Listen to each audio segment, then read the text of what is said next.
Sa iba pang balita, nagpulong sina Pangulong Rodrigo Duterte at dating Pangulong Fidel V. Ramos kaugnay sa ilang mahalagang usapin ng bansa kabilang na ang paglagda ng Pangulo sa Paris Climate Change Agreement at ang peace process sa Mindanao. Ito ang unang pagkakataon na nagpulong ang dalawang lider matapos magbitiw si Ramos bilang special envoy ng Pilipinas sa China. May ulat si Rocky Ignacio. Pangulong Rodrigo Duterte at dating Pangulong Fidel Ramos kaugnay ng mahalagang usapin sa bansa. Dumating sa Malacanang si FBR para sa kanilang pulong ng Pangulo na sumentro sa climate change, peace process sa Mindanao, pati na ang pagtulong ni founding MNLF Chairman Nur Miswari.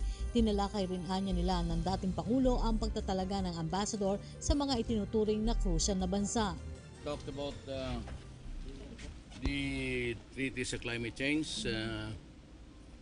Here these points, I gave him mine and we have agreed that I'll sign it. Problema hanggang ngayon wala. So where is it? Sabi ko, sir, it's not on my table as yet. Second, it's about how to handle Ms. Juarez's side on the peace process. He gave a few suggestions. He gave me a book to retrace the history of how Miswari came in from the cold to talk to the government. Ang third is probable candidates for ambassadors to yung hindi naman critical but crucial countries. The right people to handle.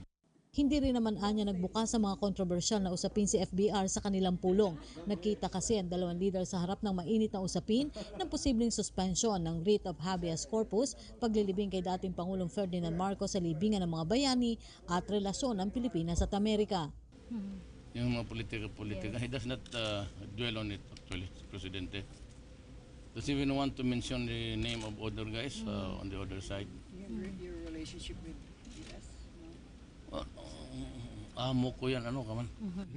Ito ang unang pagkikita ng dalawa matapos ang pagbibitiw ni FBR bilang special envoy to China kasabay ng umano'y paglamig ng relasyon ng dalawa. Pero git ni Pangulong Duterte nagbigay ng pointers ang Pangulo at inilarawan nitong pleasant ang kanilang pag-uusap. No, he gave me some points. Sabi niya, this you should consider. So it was a pleasant... Always. Hindi naman nag-ano yan. I mean, he has his moments of, exclamation point. Yes. But the president is always courteous and nice. So any recommendation? And he addresses me always as president. Okay. Para sa PTV News, Rocky Ignacio.